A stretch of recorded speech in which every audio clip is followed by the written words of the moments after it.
Okay. My apologies, Ms. Monroe, because I feel like I was very confrontational with you, and it's not anything intended to reflect upon your presence here in the courtroom and your capabilities as a fine attorney. So I apologize if I was a little more confrontational than I really should have been. So my apologies. I think that what I have said several times, and I continue to struggle with, is that it appears to me that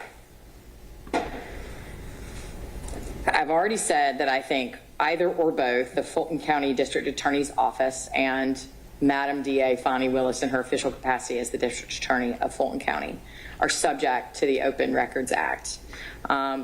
And therefore, the response that would have been appropriate would by the records custodian, who in this case is Mr. Bond, would have been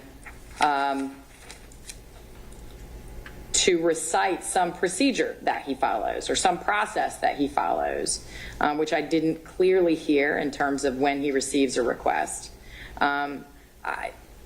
The impression that I got from hearing the testimony of Mr. Bond is that there are certain types of requests they get all the time, and they are used to responding to them, and they, you know, maybe closed criminal files, things like that, right?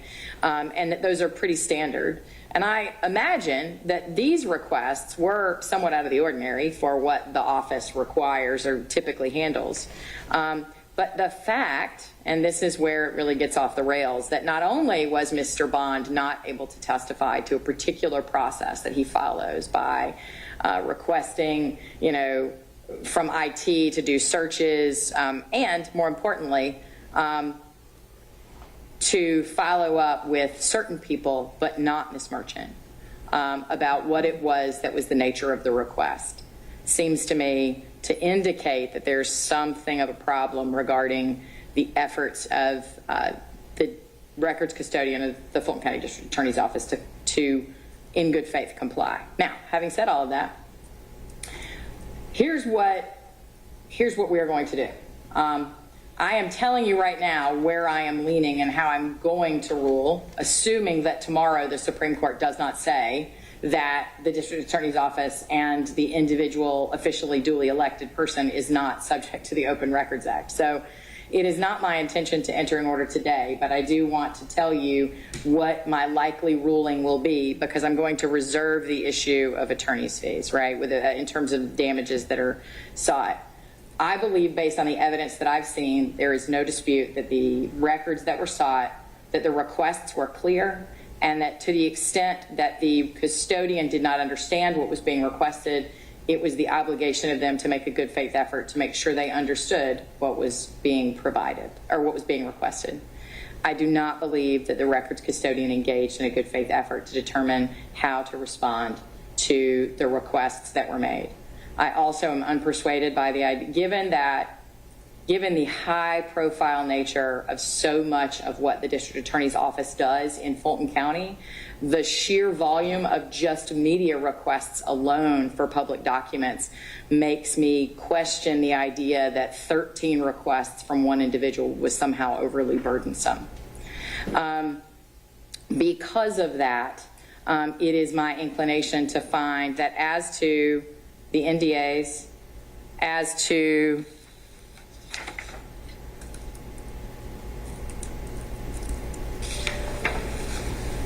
certain of the open matters, and that's the part I'm reserving, right? I have materials here from the merchants to make sure I understand what they believe, what matters are still open. It appears to me quite clear that the NDA issue is still open, right? And it may be that y'all can resolve that, but my issue really is that while I appreciate, Ms. Monroe, your assertion that the subpoenas, right, were the resolution of this problem, and that they're not, that they asked for different things. I think, having seen the subpoenas and comparing them to the Open Records Act requests, the reason they're different is two things. Number one, there were attorneys in the form of Mr. Bowman and Ms. Monroe who were in good faith trying to understand what was being requested and comply with the request.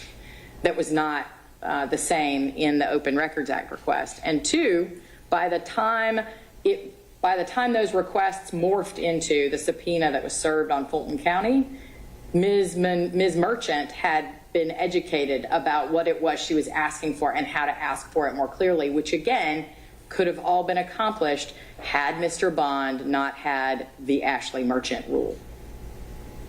And so all of that is to say this: what I'm going to ask for from the merchants is a proposed order that rules in favor, or proposed judgment, I guess it would be, that rules in favor of the merchant law firm in this action as to those specific items that were not timely produced. And here's where I want to focus. I'm going to focus on the fees issue, the expenses that were associated with their efforts to recover these amounts, and here's why. I've given the DA's office a real hard time. I would be remiss if I did not say that I'm quite certain that Ms. Merchant has been difficult and has potentially used these proceedings, right, particularly the subpoena to Madam DA Willis individually, to gain either media attention or positioning in the criminal case.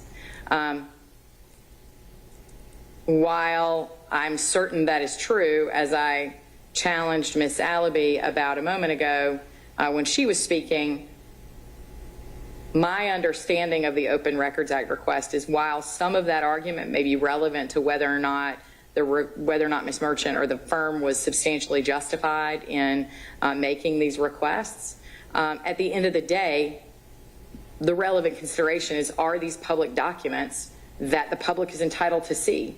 And was a request made, and was a good faith effort made to comply with those requests? And because despite the fact that the DA's office may not like what Ms. Merchant may or may not do with those documents, that doesn't change the outcome.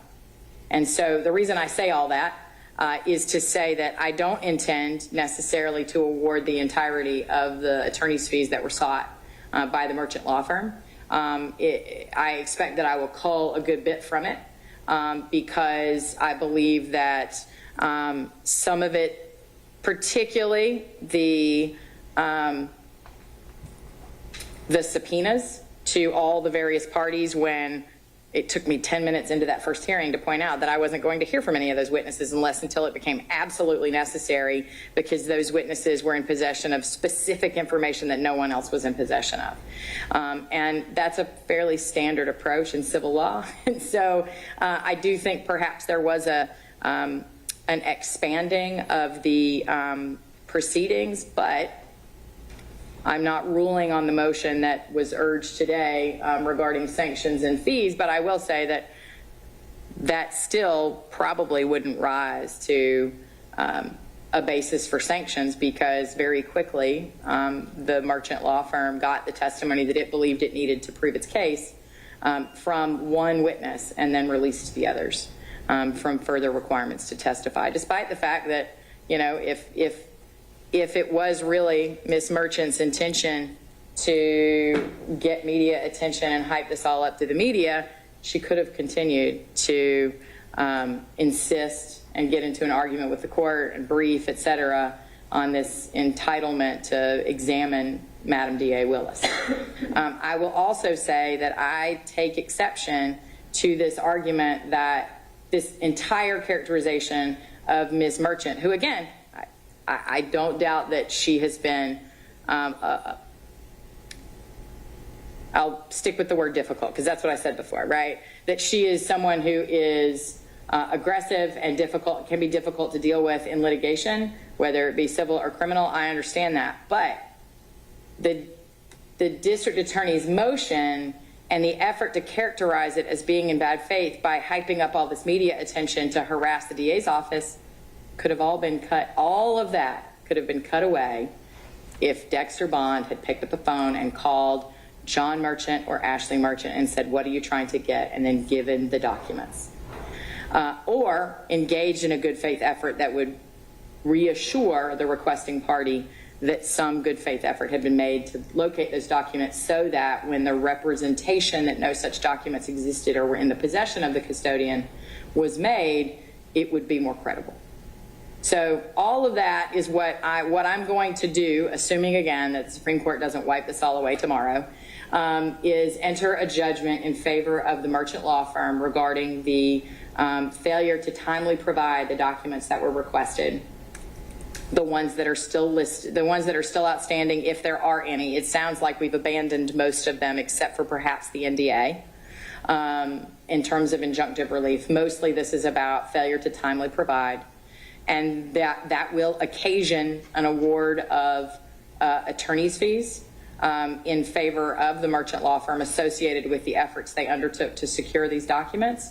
But I don't yet know what the dollar amount of that is going to be. I will say that I believe that Ms. Merchant's choice of $300 an hour and tying that to the Attorney General's office is a reasonable dollar amount, and that what I will really be focused on is trying to see if, it may be that I'm wrong, right, but to see if expenses or time spent was on something that unnecessarily expanded the scope of the litigation, or was, as Mr. Merchant and Ms. Monroe also pointed out, as to a dismissed party, perhaps not be recoverable. So that's what I'm going to be looking at and determining the nature and extent of any fee award that I make.